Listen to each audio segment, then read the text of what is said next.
Bonsoir.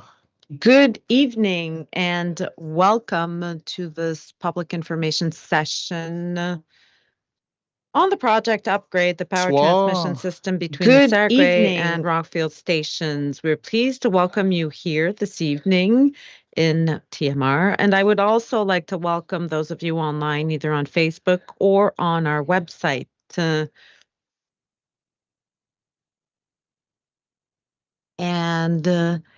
Online, you also have a simultaneous interpretation service. My name is Alexandre Tanguay, Communications Advisor at the Sargay et Rockfield. And I'm here Il me fait with plaisir de vous accueillir ce soir. Fournier and Christophe Marquis, two of my colleagues. You can't see them, but you will hear them. So once again, Patrick Fournier and Christophe Marquis. And Shirley Bishop is also with us remotely, and she can take your questions via telephone, email, or Facebook. Tonight is your public information session and your opportunity to become more familiar with the project and that Hydro-Quebec will introduce tonight. You can also ask any questions on BAP or anything else. Marquis. Pretty straightforward. I'm going to start by giving you more information on BAP's role and mission throughout a public information session like this one. After that, I would invite Hydro-Quebec. Tonight is your public information session and your opportunity to become more familiar with the project. And you can always ask your questions here in the audience or online via Facebook, telephone, or email. And I will close the session by giving you a bit of information on the next steps and how to send a request to the Ministry of the Environment. Let's get started with the reasons why we're here tonight for this public information session. There are a lot of details, and I'll be taking this one step at a time to make sure everything's clear. In Quebec, the Environmental Quality Act stipulates that any major project with a high environmental risk must go through a series of stages to obtain government approval. This is the environmental assessment, impact assessment. One of the first steps of this is for the initiator to conduct an environmental assessment of its project, which details several elements. The rationale of the project, costs, impacts on the environment, and various mitigation measures to limit these impacts. The study, once the environmental impact assessment is completed, the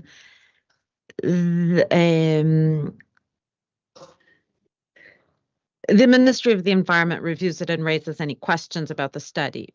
If the impact study is deemed acceptable, the Minister of the Environment asks BAP to inform the public through an information session like this one over a 30-day period. And that's where we come into play to give you more information about the process.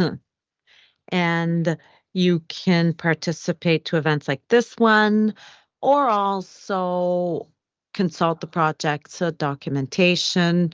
And we also have press releases, other types of initiatives to share information on social media. And then to inform the public through we have several initiatives session like this one. Give the public the opportunity to find out more about the project. Whether we go through a summary, Q&As, or the environmental impact assessment, all of that's available on our website. For those who want to consult a physical copy of the documents, you may do so at the Côte-Saint-Luc Public Library.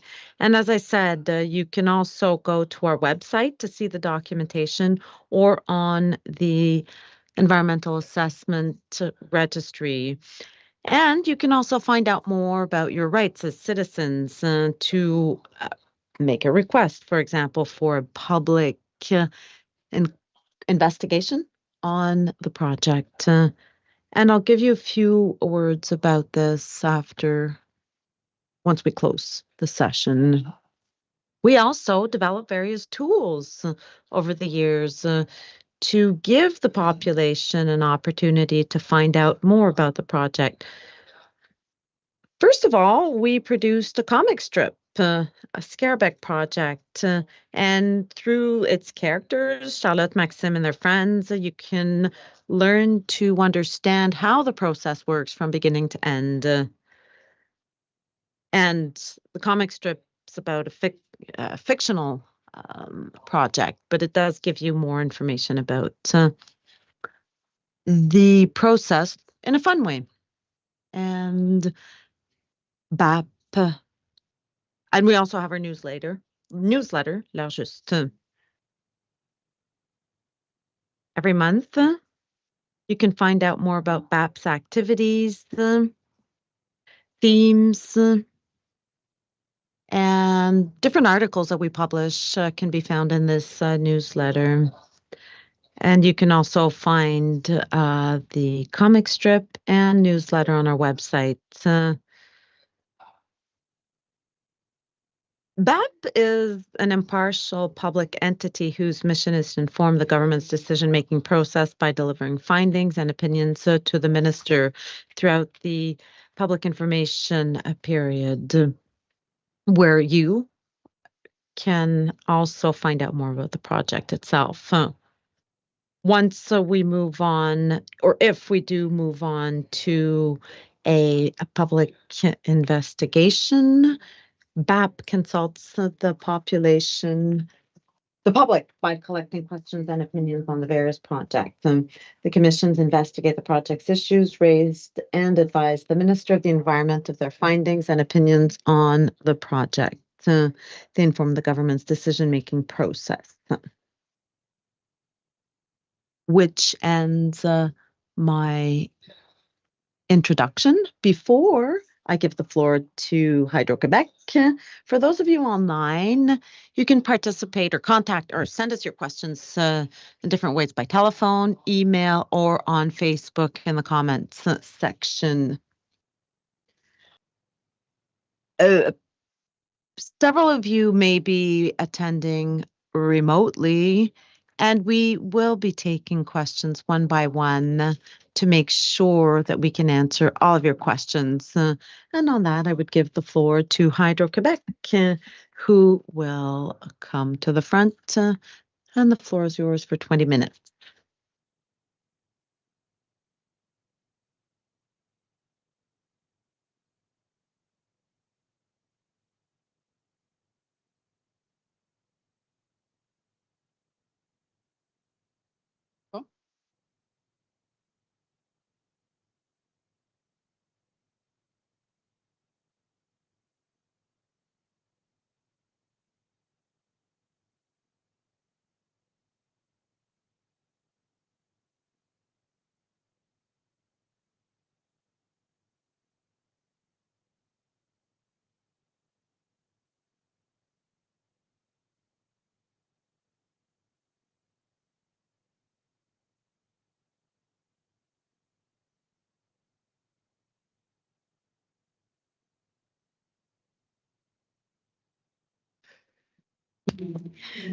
Thank you so much, Mr. Tanguay, and good evening, ladies and gentlemen. Good evening, everyone.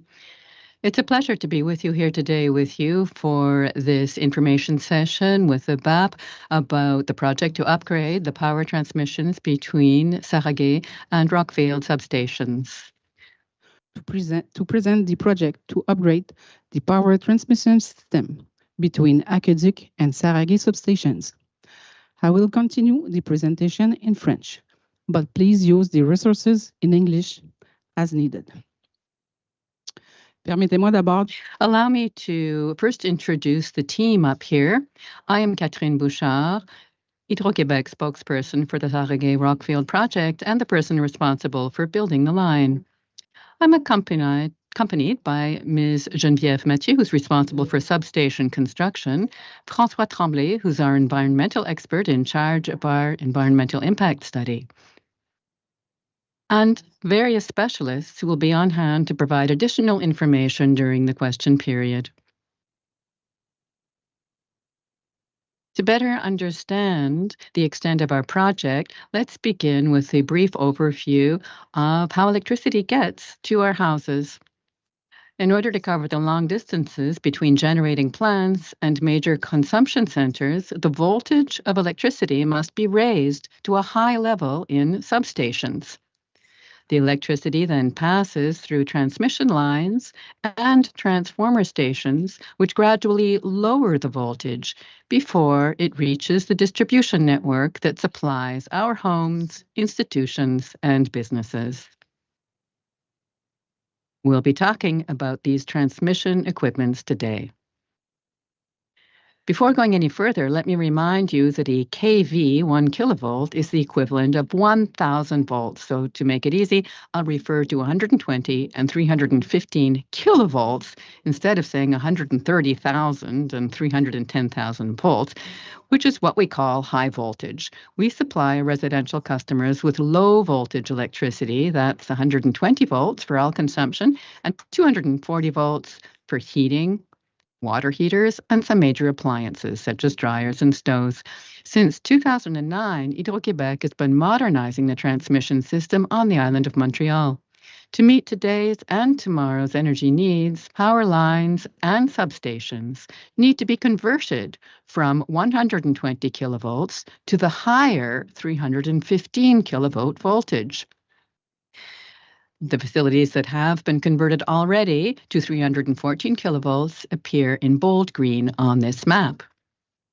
Today's project involves modernizing a major artery of the network, highlighted here in pink on the map, between Sarraguet Substation in Saint-Laurent and Rockfield Substation in Lachine. The new line will mainly use the right-of-way through which the existing line passes. The project also involves replacing the existing 120 kilovolt Hampstead and Rockfield stations with the new 315 kilovolt substations. On completion of the work, Hampstead substation will be renamed Côte Saint-Luc substation, and the new Rockfield substation will be built on land adjacent to the existing substation. What are the objectives of our project? First, we need to replace equipment that has reached the end of its useful life. What's more, we need to meet the growing demand for electricity. Overall, we're increasing network capacity and reliability. We're also taking this opportunity to improve our facilities, which have a direct impact on the quality of life in the areas we cross. The project is located on an urbanized area of the West Island of Montreal, characterized by relatively dense, multi-purpose, residential, commercial, and industrial land use, and crossed by major road, rail, and air transportation routes. The study area is located in the boroughs of Saint-Laurent, Côte-des-Neiges, Notre-Dame-de-Grâce, and Lachine, as well as the linked towns of Mont-Royal, Côte-Saint-Luc, Hampstead, and Montréal-Ouest.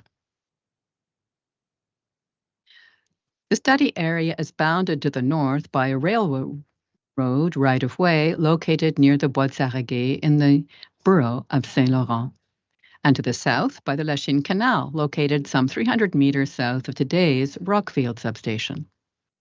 To the east and west, the boundaries are approximately 500 meters on either side of the existing line. They're defined so as to cover the full extent of the impact of the plant line and substations on the natural and human environments, including the landscape. The modernization of the Sarraguet-Rockfield axis will be carried out in 2 stages. The first, between Sarraguet substation and the future Côte Saint-Luc substation, will begin in 2026. This stage includes construction of the 315 kilovolt Côte Saint-Luc substation, which would be commissioned in 2029, with the line shown on the screen. Ultimately, the new substation will completely replace the existing Hampstead substation, and that will be in 2034. Now on to the second stage of the project. That will involve constructing the new 315 kilovolt line between the new Côte-Saint-Luc substation and Rockfield substation. Construction will begin in 2031 with commissioning scheduled for 2034. Overall, it's a project worth close to $1 billion. We'll now describe the planned route in more detail. From Sarreguemines substation, the line runs along Timmins and Poirier boulevards in the industrial sector of Saint-Laurent borough. It then takes Cavendish Boulevard and crosses Highway 40 before passing behind the IKEA store. Just before it reaches the town of Mont-Royal, it crosses Highway 520, then continues along Dalton Road. On arrival in the borough of Côte-des-Neiges Notre-Dame-de-Grâce and the city of Côte-Saint-Luc, the route could follow two possible variants, the southern and the northern variants. They've been studied during our environmental impact assessment.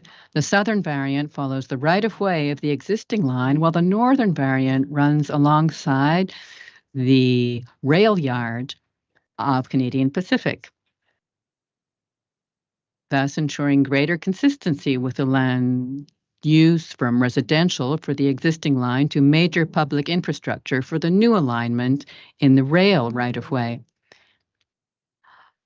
The north through the marshalling yard is considered to have less impact and is the one we privilege. So far, our discussions have made it possible to ensure greater consistency with land use, and the clauses of our agreement are now being finalized.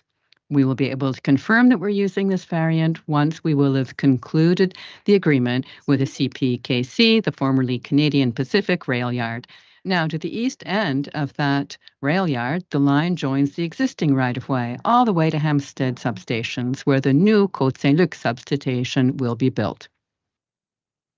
Shown here is the existing Hampstead substation, located near Haywood Road and Sabin Avenue, with the existing 120 kilovolt line running alongside and along the railway. The new substation will be built on Hydro-Quebec land between the existing substation and the railroad line. So, on to Phase 2, which would be carried out as of 2031. The new line follows a straight line south along the existing right-of-way, crossing successively Côte-Saint-Luc, Côte-des-Neiges, Montreal-West, and Lachine. In Lachine, it crosses Highway 20 and a railroad line before entering the industrial sector where Rockfield substation is located just south of Victoria Street. Station will be built on Hydro-Quebec land between the existing Rockfield station is located west of the railroad track opposite the Canal Station parking lot. The new 315 kilovolt Rockfield substation that will replace it will be built on adjacent land. The existing substation was built in 1947, and the equipment would have to be replaced even without the 315 kilovolt upgrade. Over the 6 years of planning, a wide-range participatory approach enabled us to optimize the project to seize several opportunities to collaborate with the communities we cross. In fact, back in 2018, Hydro-Quebec's project team began discussions with elected officials and municipal managers concerned. From these discussions came the idea of working together to support greening and active transportation initiatives in the transmission lines right-of-way. This collaboration has been structured by setting up a decision-making committee, 2 working committees of residents, one in Côte-Saint-Luc and the other in Montreal-West, and 9 technical tables with land use managers. Aware of the diversity of the communities affected by our project, we approached the various municipal authorities as partners right from the start. By starting the dialogue early, we were able to incorporate local perspectives and expectations into the project and tailor the collaborative approach to the realities of each community. Between 2019 and 2024, Hydro-Québec also held 10 open house events to exchange ideas with local residents and organizations. In all, we have created over 100 opportunities for exchange in the form of presentations, meetings, working committee meetings, personalized follow-up, and open house activities, all of which help to improve the project at every stage of its development. Though overall we have consensus about the project, we've been able to identify other main issues. The three main issues that have been identified are maintaining quality of life and public health, including landscape quality. Then enhancing biodiversity. And finally, reconciling land uses and future development projects. The environmental impact study proposes mitigation measures to limit temporary and permanent impacts on the natural environment affected by the project. Two main temporary impacts have been identified. First, the loss of 14 hectares of natural environment due to the development of access roads and construction areas. And second, habitat disturbance for the endangered wild snake. To mitigate these impacts, the following measures are proposed. First, mark out and protect sensitive areas. Second, gradually rehabilitate, revegetate, and restore wetlands. 3, adapt work periods and maintain vegetation suitable for snakes. Permanent operational impacts, such as the loss of natural vegetation and a shrub swamp, will be offset. As for the human environment, for temporary disturbances, mainly related to the construction phase, the main measures implemented will include a personalized approach to local residents who will be able to contact the community relations officer and site supervisors directly with any questions or concerns they may have, working for specific hours during the week that will be known ahead of time, and dissemination of information on the work by means of postal bulletins, a telephone line, and a website. For the operational phase now, mitigation efforts will focus on reducing visual impact for local residents, thanks to plantings designed with them in mind, and harmonious integration of the project with existing infrastructure and urban projects under development in collaboration with the municipalities and boroughs concerned. In both cases, collaboration is the key to success by working closely with local residents and authorities. We aim to minimize impacts and seize opportunities to contribute to the quality of the living environments. Here are just a few examples of how the project can be better integrated into its natural and human environment. First, the choice of pylons was made to ensure the towers and the hydroelectric towers will be ensured that the structures will blend in with their surroundings. Two types have been developed. Lattice towers developed for the project to fit into the existing corridor, address public concerns, and limit visual impact. So this new family of hydroelectric towers takes up less floor space. Its base has been reduced to match that of current towers. Its cables are closer together, and its head is lower. Then tubular towers that will also be used in some locations where they blend in better with the environment or for technical reasons. The new configuration of the line will bring changes to the landscape for some nearby locations, particularly near the new Côte-Saint-Luc substation and at the Hampstead boundary on the outskirts of the new route. However, the overall impact on the human environment will be positive given the new developments planned in connection with the Green Corridor.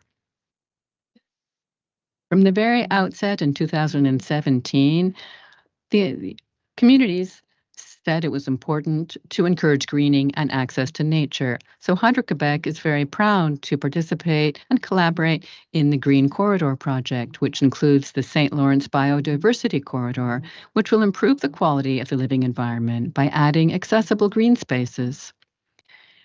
The project proposed by the City of Montreal extends over a 27-kilometer north-south axis linking the Bois de Séguier Nature Park to Angrignon Park. 3 of the kilometers will be within the Rockfield-Saragay area. The aim is to link parks and green spaces to promote active mobility and to increase biodiversity. Multi-use recreational corridors are planned in 3 different areas in Saint-Laurent, Notre-Dame-des-Grâces, and Montreal West, and have been designed to meet the specific needs of each of these areas. This is an example of the landscaping proposed for the Boulevard Cavendish median in Saint-Laurent. In Montreal West now, plans call for a multi-use trail and the planting of biodiversity-friendly species. Let's move on to the upgrades to the 2 substations. As you can see, the Hampstead substation is currently in an outdoor configuration. The new substation built on the same site will have an internal configuration, as you see here. Responding to comments and concerns of residents and local authorities, we improved the appearance of the building with a contemporary approach in order to, and color schemes that reduce the visual impact on the neighborhood. Furthermore, the buildings were reduced, lowered, and reconfigured to be as far away as possible from the nearest residences. And to limit the visual impact of the new substation on nearby residences, we also intend to plant trees once the work is completed. Let's turn now to the improvements made to the new Rockfield substation. At the end of our discussions with representatives of the boroughs of Lachine, the building's architecture has been upgraded in line with the criteria of the Lachine Est development projects. We've added architectural fencing and landscaping to integrate the substation with future development projects. Finally, we also designed an architectural and discrete night lighting system. The Integrated Enhancement Program is another benefit for the communities. This Integrated Enhancement Program is a voluntary Hydro-Quebec program designed to improve the living environment of communities hosting new transmission facilities. Under this program, Hydro-Quebec pays each municipality affected by its projects a set amount to help carry out initiatives chosen by the community. For this project, the total amount allocated is approximately $1 million. These funds can be used for initiatives concerning the environment, municipal, community, or recreational infrastructure, support for tourism or regional development, an investment fund for regional development or energy efficiency or electrification of transport. Today, we present the result of 6 years of collaborative planning during which the project was adapted to ensure its best possible integration into its natural and human environment. The project has a positive environmental effect. It has a low impact due to the reuse of existing rights-of-way, and it multiplies opportunities to contribute to local biodiversity initiatives. In particular, this will enable the implementation of a structuring approach for communities, namely through the creation of the new Green Corridor. It was all developed in close collaboration with the towns and districts it affects. The project and its participatory approach have been carefully tailored to meet the needs and concerns of local communities. This process will continue throughout the engineering and construction phases. Finally, by supporting the energy transition, This project prepares our network for a future where energy demand will not only be greater, but of a different nature. And it also meets current needs, such as improving service reliability. In conclusion, we'd like to thank the representatives of the cities and boroughs, as well as the residents who have invested their time and effort in working with us to develop this project and build the new Green Corridor Partnership. We are listening carefully and will continue our communication efforts to minimize the impact of the project on local residents. The entire team is now at your disposal to answer any questions you may have. Please don't hesitate to contact us for further information. Wonderful. Thank you so much, Ms. Bouchard, for your presentation. And I would like to mention at this point that we've now entered our question and answer period. A few little ways to do this before we get going. We will take 2 questions at a time, and we'll try to keep these brief so that as many people as possible will have a time to ask their questions either about the hydro project or about the BAP. Let's move on to the next. No, that's fine. So as I say, 2 questions at a time. Let's keep them short. And when you have a question, just put your hand up. My colleague Christophe here will bring you a microphone. Just wait to ensure the microphone is right there in front of you before you ask your question so that people who've joined us remotely will be able to hear your question. And of course, do introduce yourself before you ask your question.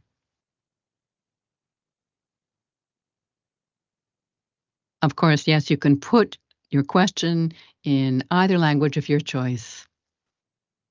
And the answers will be given in English, in French rather, but the interpretation is available into English. Thank you for that point, sir. And one last point.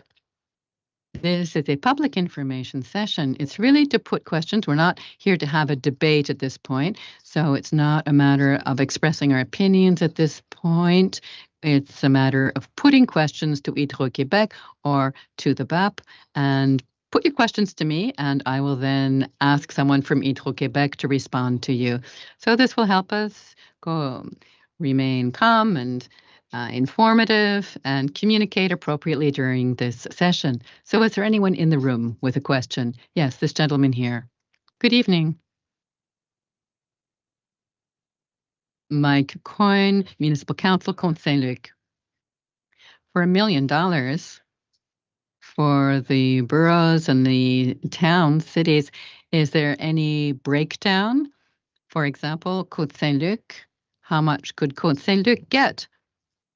So is there a way to calculate the distribution of 1 million to Côte Saint-Luc, for example? Yes, indeed. For the integrated improvement project for all the projects across the province, we always use the same calculations, a certain amount per kilometer of transmission line through your community. And there's also a specific amount for new substations. For Côte Saint-Luc, for example, there will be a certain amount set aside for the right to set in that substation and also for the transmission line. Right now, it depends on whether we make the final choice of the north or the south variants as I presented them to you, but we're now running through all the calculations for the project overall.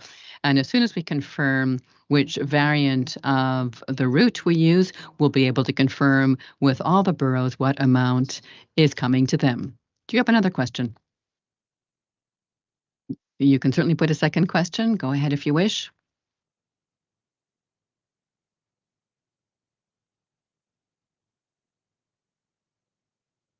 Good evening, madam. What's your name, please? I'm Dina Vercu. I'm a municipal councillor at Côte Saint-Luc as well. Okay, so we sat down with Hydro-Québec on a number of occasions, and we certainly know the people involved quite well, and we've made a good deal of progress. We're very pleased with that. But what truly counts for us is to ensure that the variant of the route, the line, especially the sort of avoidance of the area in the center.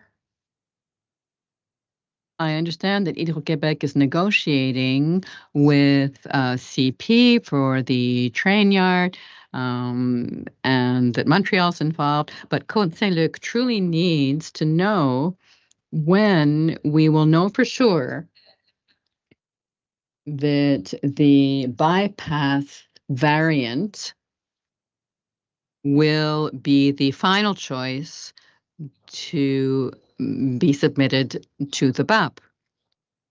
All right.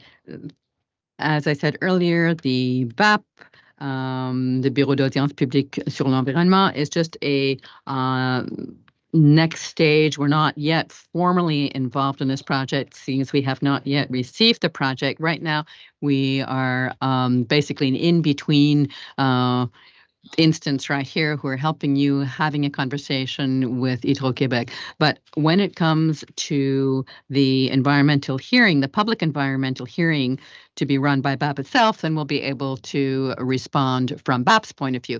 But I'm happy to send this question through to Hydro-Québec. Ms. Bouchard, when will we know the final route? As we mentioned, the north variant of the route, I'm not sure whether we could put up that slide again, but the one going through the trail yard is the one that Hydro-Québec prefers, the one that we consider to have the least impact. But before we confirm that, we have to come to an agreement with CPKC to use this area. It's their private land, so we have to come to an agreement with them to use that train yard area. We're discussing this with them and things are going well.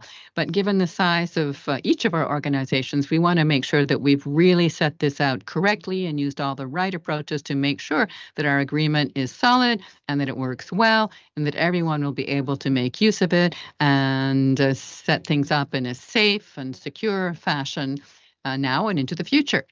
So as soon as we come to an agreement, we'll be able to confirm that hopefully we'll use that variant. But as I say, at this point, we're in discussion and we don't necessarily control the situation in its entirety. But as soon as we know, rest assured that we'll give you that information as soon as we possibly can. A second question. And after that, I'm going to let the gentleman from Bialik School talk as well, because the northern variant, which is the preferred variant for the city of Côte-Saint-Luc, because it's taking the lines away from the backyards of the homes on Krieghoff, Brandeis, and Marc Chagall. And that's clear that we've suffered with those hydro poles and the hydro lines, in the people's backyards for many, many years. And it'll be a lot better for those residents. The problem is there's always a flip side, that as it gets to the bottom of the loop, it loops around a high school and an elementary school where there is a playground. Okay. And that playground, and it's of concern to us because these are our residents that go to that school. And we definitely would like to see that playground moved. I understand that CP is in Hydros and has told the school, and I'll let the gentleman speak as well. But I want to go on the record that the city is in favor of the northern variant, but in as much as it impacts the playground, because when it loops around, it passes by a playground, we need to find a solution to move that playground. And would Hydro be willing to pay to move that playground? That's basically the question. Parfait, merci beaucoup, madame. Peut-être une petite addition. Thank you so much, madam. Let me just summarize all that for those who are with us in the room. So this person has mentioned that the line goes by a number of residences and specifically runs close to a playground of an elementary school, and there's also a secondary school there, and she would like to know if Hydro-Québec would be ready to pay to relocate that school playground. Yes, indeed. We've had a couple of meetings with the school at issue, École Bialik, and this concern has been pointed out to us by the Bialik school organization. And as we have told the school, our transmission line, all our transmissions lines are safe, even if they run close to a park. And the concerns are about the electromagnetic field. So we have run the calculations, we've checked all this, and we've gone to the school with our specialists to discuss this. Nevertheless, there are still some legitimate concerns about this. And we have offered to go meet the parents to address this directly with them. It's something we've discussed with the school, and we're working on that. As for moving the playground itself or the park, yes, we have heard that request. We want to start discussions for acquiring a right-of-way on the Bialik school lands, and the school has told us that, yes, this is something we would have to discuss in greater depth, and we could continue to discuss that. We hope to. But we can't just negotiate in public, unfortunately, on this issue. Very well. So I understand that discussions are to be underway and that these matters will be addressed. And yes, we'll be able to get back to the Bialik school with this discussion plan. Very good. Please don't hesitate to raise your hands if you have any other questions here in the room. But those of us who've joined us online, perhaps we could put up the slide that explains how to put your questions to us. So as I say, you can call us. There's the phone up on the screen now. There is the email that you can use as well, and you can use that to ask questions now or even after this session at any time. But questions specifically about the project, it's best to ask them now. And then you can also put your questions on Facebook. Two of my colleagues are monitoring the questions coming in. I can see my colleague Charlie Bishop here on the screen. Are there any questions? Yes, indeed. Good evening, Alexandre. And this is a question about the north variant of the route. Mr. David Kikon is asking, when will the decision concerning the choice of the variant, north to south, when will it be taken? And what are the steps that you have to go through to make that decision? All right, so what are the stages of making that decision? All right, there's one step left. We have to come to an agreement with the CPKC, the railway, priorly CP.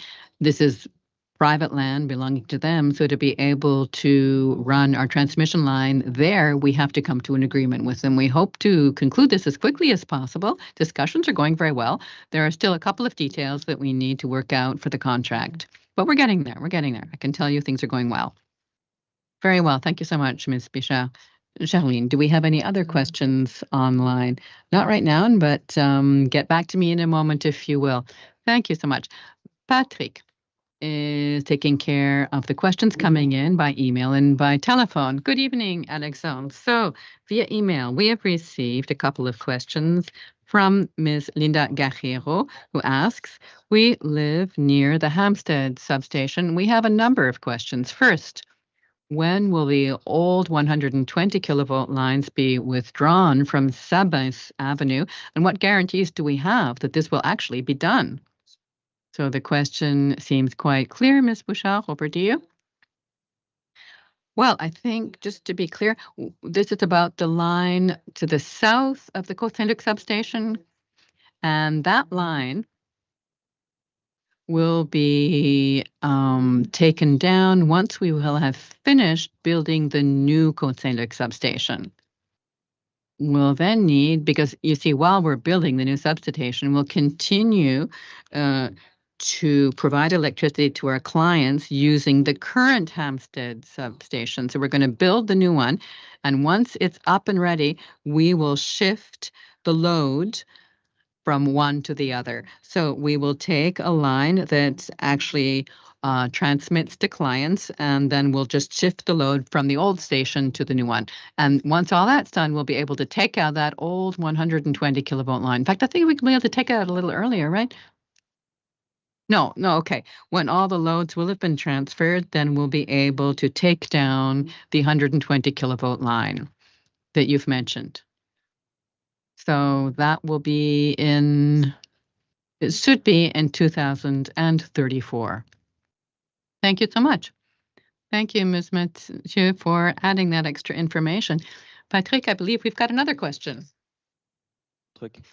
Yes, so we have another question from Ms. Guerriero. At what point will the current Hampstead substation be taken down? When will it be taken down? At the same time, we take down the 120 kilovolt line. Once all of that is done, the new lines will be connected to the substation, and after that, we can take down the Hampstead substation about in 2034. And just so the construction is supposed to be complete in 2029. Then in 2034, we will dismantle this substation. Patrick, a last question, and then we can come back to the audience. Another question from Ms. Linda Guerriero regarding the Hampstead substation. What is the height of the 3 buildings planned? How tall are these buildings going to be? The highest section, which is located on the northern portion of this land, close to the hospital, it'll be 26 meters high. And after, for the southern part, the height will be up to 11 meters. And at the front of the building, there will be a 6-meter high portion right in front of the 11-meter portion of the building. Thank you. Excuse me, Alexandre, I just wanted to mention that there will be other questions via email later on. And there is a question here at the front of the room. Good evening, Susanna Guerriero. So I have 2 separate questions. One of them is with regards to well-being. I think it's important, and I've sat in all the meetings with Hydro-Quebec. It's many, many years. And what's important is the well-being of the residents that are in the area and the most impacted. And it's not because I come from Sabin, but where the substation is going to be built and all that area behind our house, those are the real people that are going to be affected by all this change. So I understood from your slides, the visual impact is something that Hydro-Quebec is considering. So my question is, those buildings that are going to be built behind our home are going to be a monstrosity. They're very big buildings. They're huge buildings. They're buildings that are not there now. Madame, bonjour. Je comprends très bien votre... Excuse me, miss, I understand your point of view, but you're slipping into opinion here. So please ask your question. Hydro-Quebec talks about visual impact and that you're going to do something after the project is finished. Why can't Hydro-Quebec think about doing something before? Like, for example, why not build a whole line of huge trees so that visually the residents that are along Sabin don't have visual sight of the construction, of the noise, of the tall buildings going up? Isn't that something that Hydro-Quebec could consider to do before rather than later after the project is finished? Parfait. That's one question. Merci pour votre question, madame. Thank you for your question. So it's a question on the visual impact of the buildings and wanted to know if we could, or if you could, plan any mitigation measures to reduce the visual impact. Ms. Bouchard, if you want to take this question.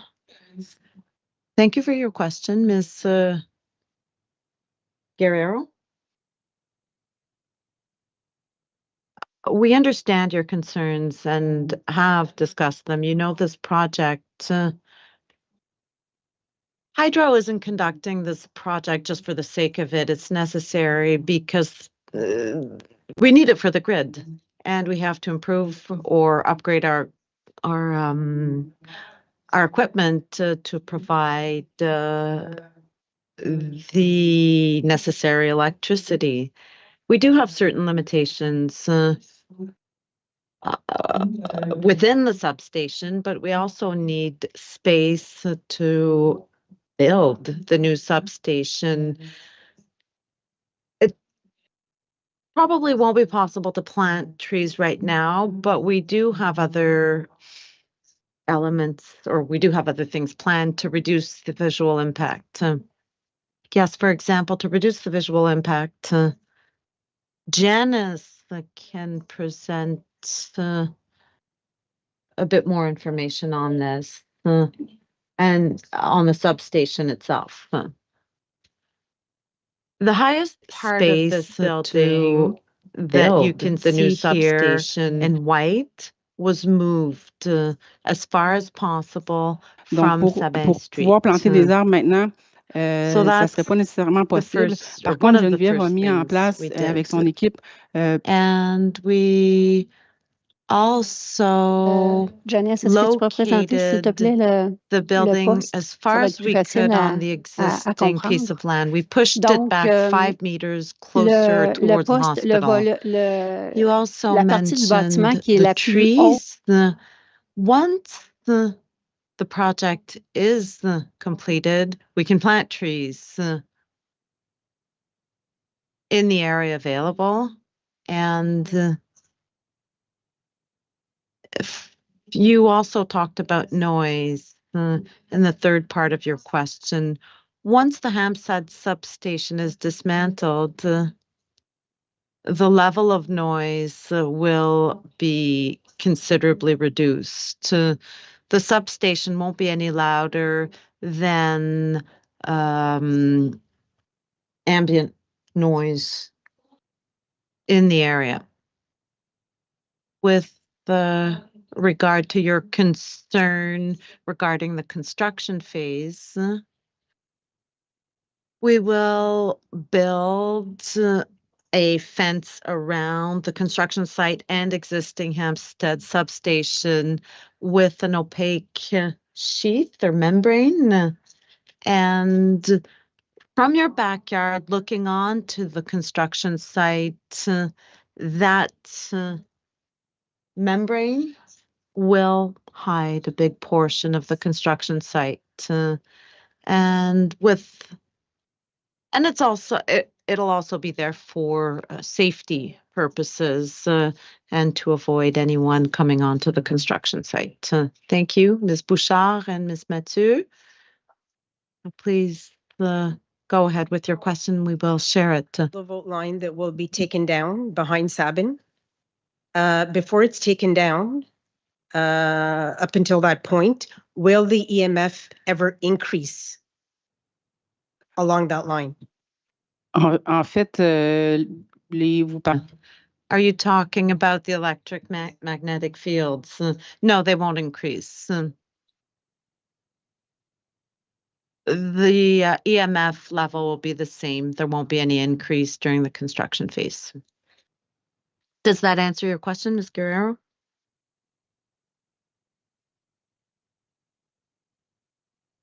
Thank you for your question, and please raise your hand if you have any other questions. Good evening, sir. What's your name? Stephen Elderly, and I'm also a municipal councillor. First of all, I wanted to say that in general, the city is satisfied because the number of towers went down from 16 to 9. And we hope that the citizens' quality of life will be improved with less power outages. In Côte Saint-Luc, we often have power outages because the substation is very old. It was built in 1945.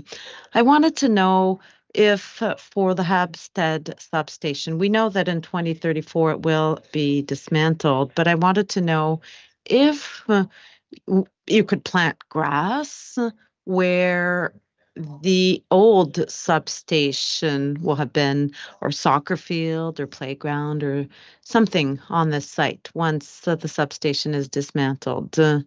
Ms. Mathieu? The substation itself, or the Hampstead substation, as we said earlier, will be dismantled in 2034. So it's in a few years, but we have certain things planned. Once the substation is dismantled, we want to discuss any further initiatives with you, with Côte-Saint-Luc and Hampstead. Just to clarify, you will be discussing this with Côte-Saint-Luc on what we want to do with this piece of land. If the city wants a soccer field, playground, we could sit down and discuss this together after 2034. Yes, we will discuss that question when the time comes. Thank you for your question. Anyone else in person? Or does anybody else in the audience have questions?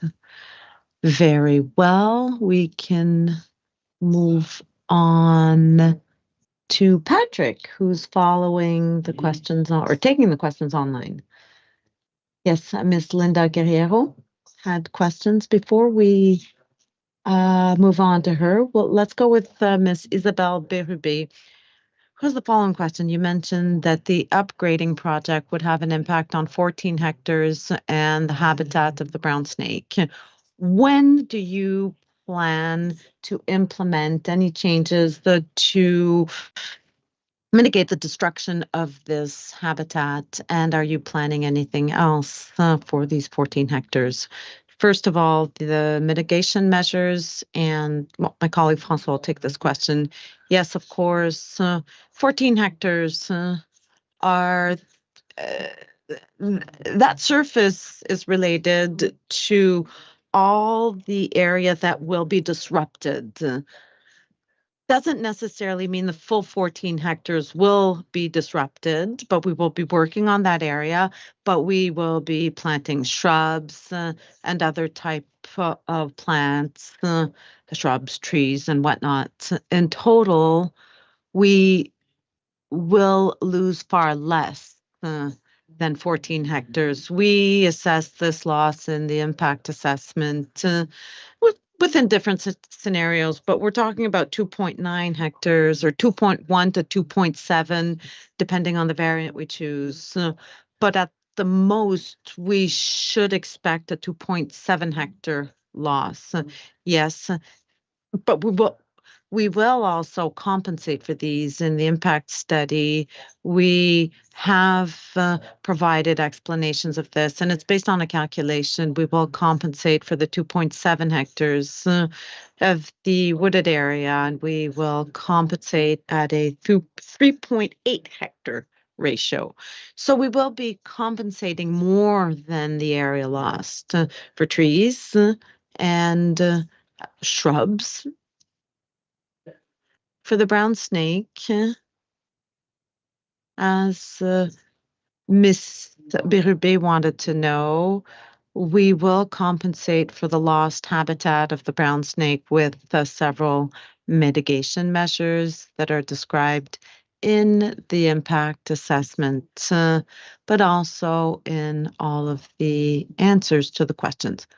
Thank you. As a follow-up question, you said we could find these answers in the Q&A. Excuse me, there's a bit of noise in the room, but do you know at what point or where we can find these answers in the registry regarding compensation? You can find 2 volumes of questions. The department or the Ministry of the Environment asked several questions, and these answers are all found in the 2 volumes. For example, regarding everything that would be compensated for lost habitat. Any other questions online? Yes. Coming back to Ms. Linda Guerriero, who had questions on the Hampstead substation. She wanted to know how high the fence around the site would be and what material it would be made of. Ms. Bouchard? Ms. Mathieu? For the fence, the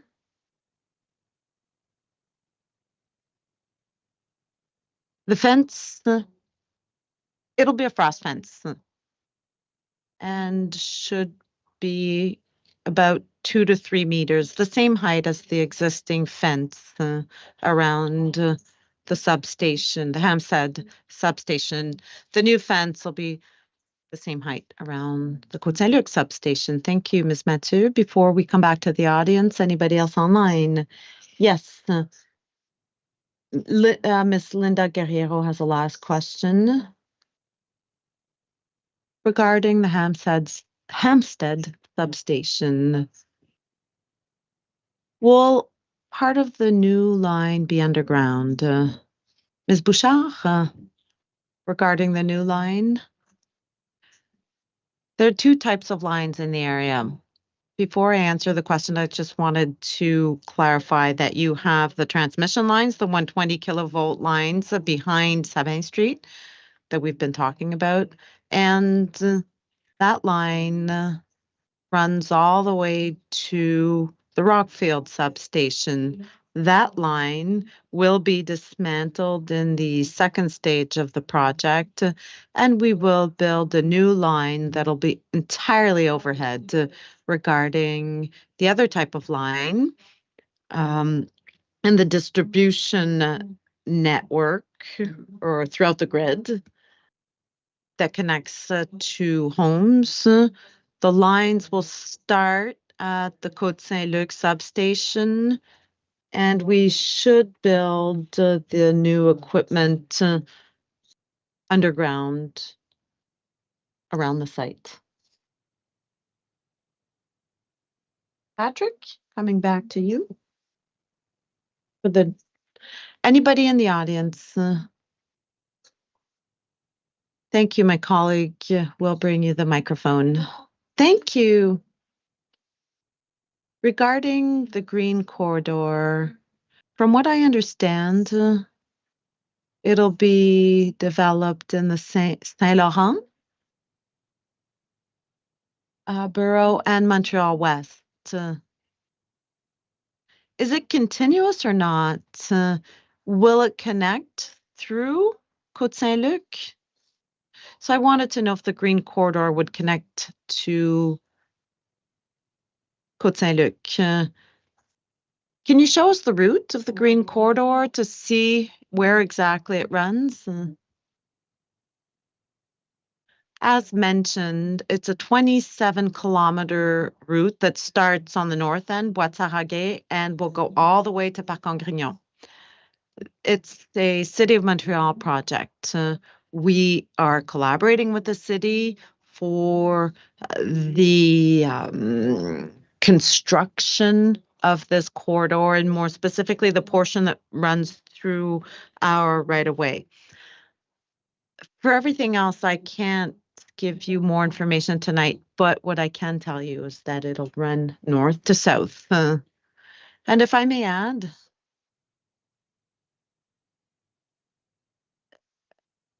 the City of Montreal was planning for the corridor to go through Côte-Saint-Luc, but that was 4 or 5 years ago when they first started considering the project.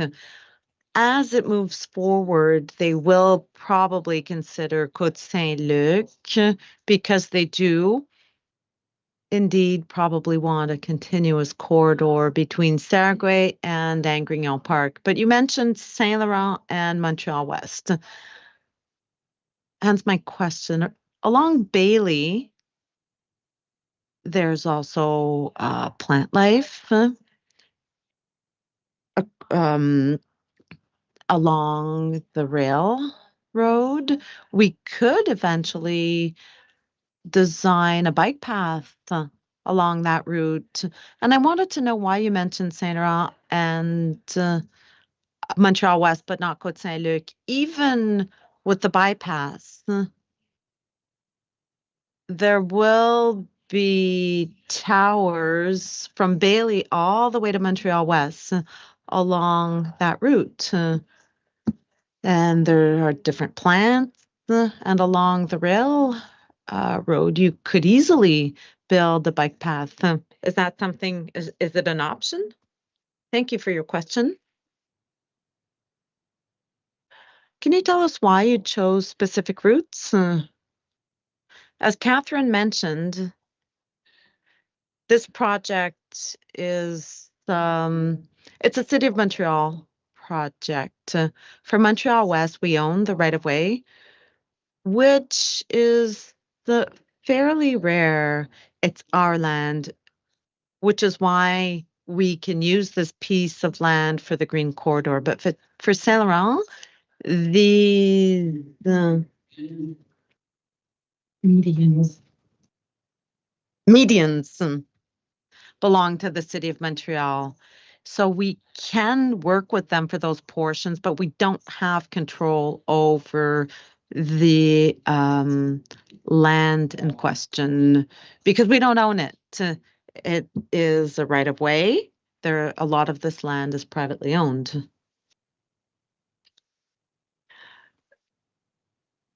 I understand your point. I understand that the issue would be to discuss this with the municipalities as for Saint Laurent and Montreal West. Is that correct?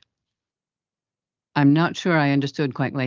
Okay, well, right now I understand that the issue, well, yes, look, the issue is that these are private lands linked one to the next, so it's not possible. We have a servitude there. We can't put in a bicycle path because we don't own that. We just have servitude, so that's not our decision to make. Thank you, Mr. Tremblay.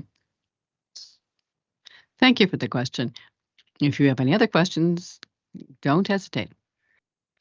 So it would be interrupted, but basically you'd have talking about a green corridor running from Saint Laurent to La Salle, but if it's not continuous and it's interrupted, it's not really a corridor, is it? Well, as I said, this is a City of Montreal project, so there are some aspects of it that we can't control. But from what we understand, there would be sections of the corridor that would actually use the streets to link up. I see. So this is to be negotiated with the City of Montreal from what you're saying. Okay. Well, that makes for a lot of negotiation to get underway. But thank you so much. Thank you for your question. Any other questions from people with us in the room? No? All right. Back to you, Patrick. Questions from remote participants. All right, this is an email from Ms. Maria Gora. This is a two-part question. Let me start with the first part. I would like more information about the planned active link. Would it be just a few links within the project? And who would carry out the rest of the linkage? Ms. Bouchard. Oh, right.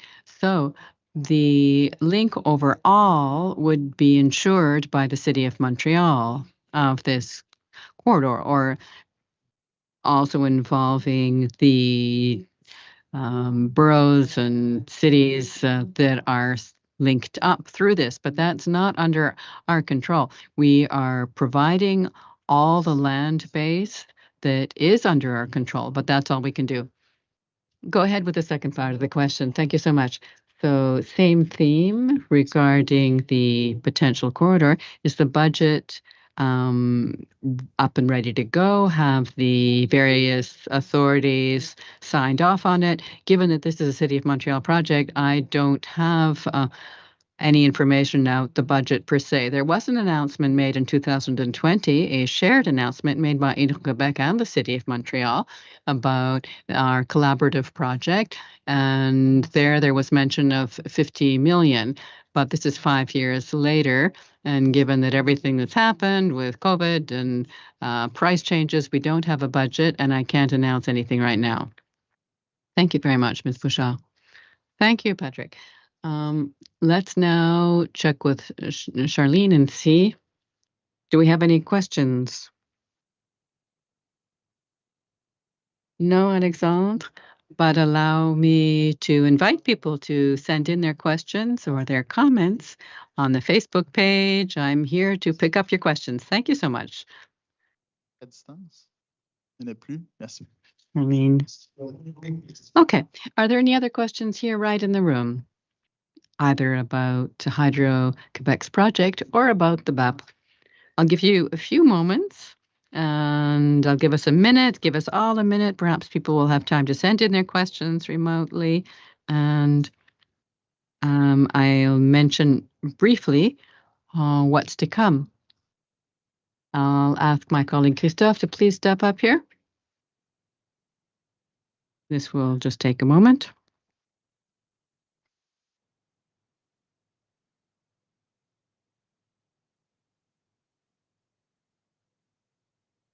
Et Kim, si tu pourrais me partager la...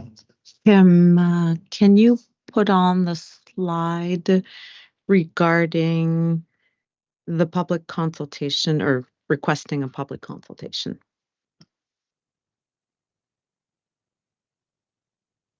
As I told you earlier, Christophe will come up in a few minutes to give you more information on this. Requesting a public consultation is your opportunity. You can ask for public consultation over a 30-day period to the Minister of the Environment, who can send a request, anyone, any person, group, or community regarding the project to the Minister of the Environment.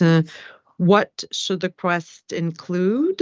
The reason why you want a public consultation, for example, regarding the expansion of a road, the person may be worried that there will be more traffic on that road after the construction phase. And your interest for the community, for example, the person may be a neighbor and is concerned about sustainable mobility.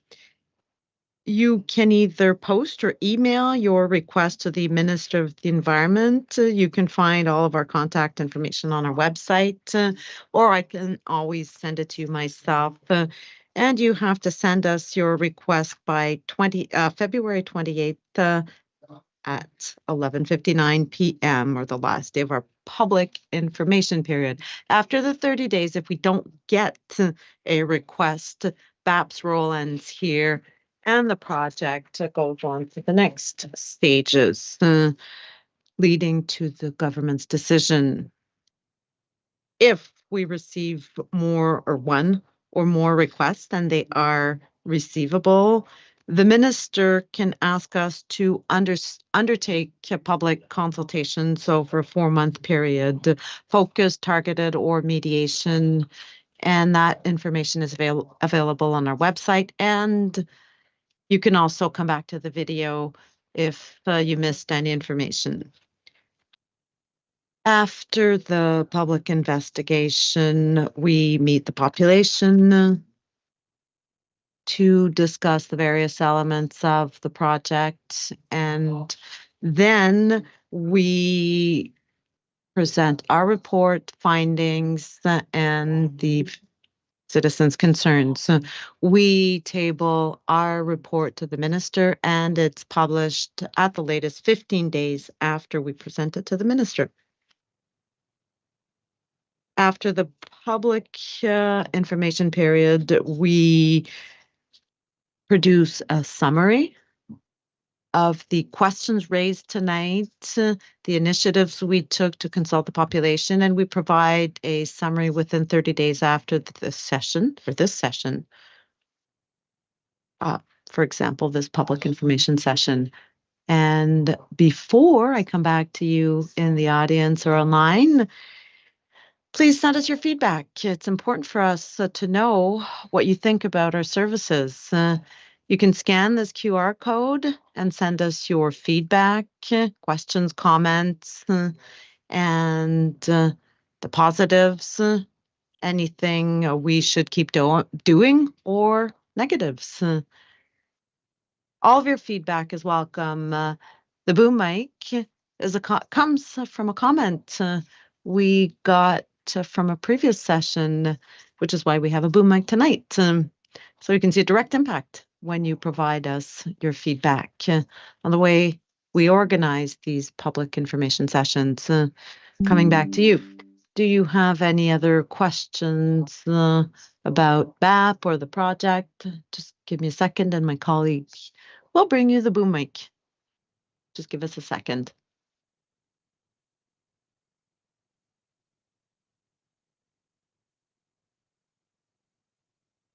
Thank you. I'm sorry if I have a lot of questions. No problem. That's what we're here for.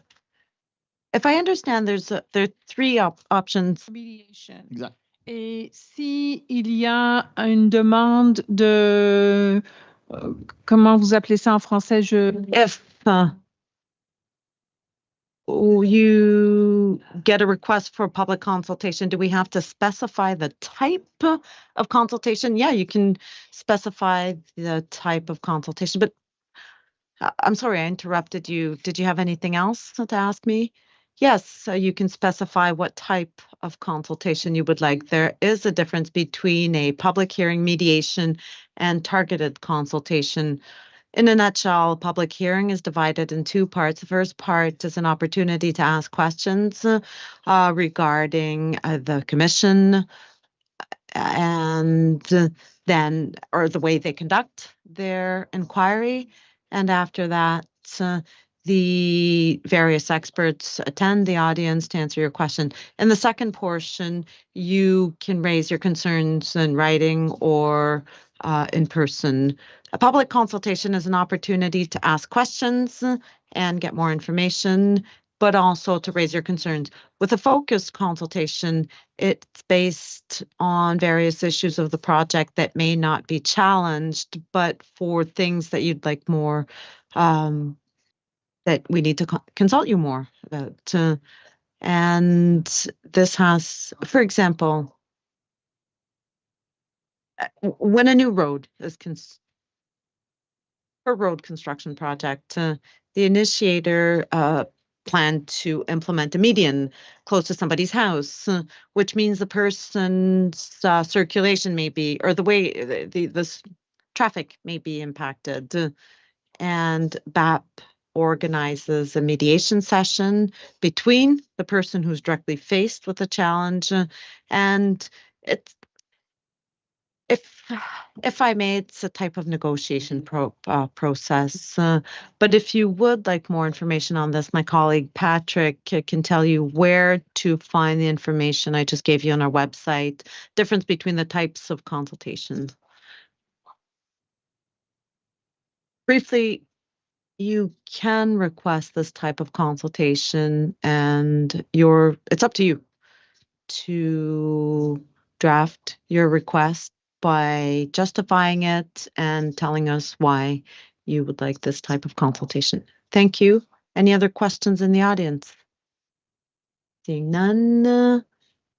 And my colleague Shirley doesn't have any other questions either. Yes, I'm confirming that we don't have any other questions online. Thank you for participating and enjoy the rest of your evening. Patrick doesn't have any other questions online either, which closes our public information session tonight in TMR. And thank you for coming here despite the weather. And thank you for everybody online. And you have my contact information on the screen if you have any questions on the public information period, which is ending soon. So please contact me as soon as you can if you do have other questions. I'm always here to help you or direct you to people who can answer your questions. Thank you. To the three initiators, Madame Mathieu, Monsieur Bouchard, Madame Bouchard, and Monsieur Tremblay. Thank you for all of these answers. Thank you, Ms. Crawford, Ms. Carpentier. Thank you to my colleagues in the audience, and thank you to my colleagues online, and thank you to the interpreters for this event. Thank you for the AV. Thank you to the AV team. And on that, enjoy the rest of your evening, and thank you for being here with us.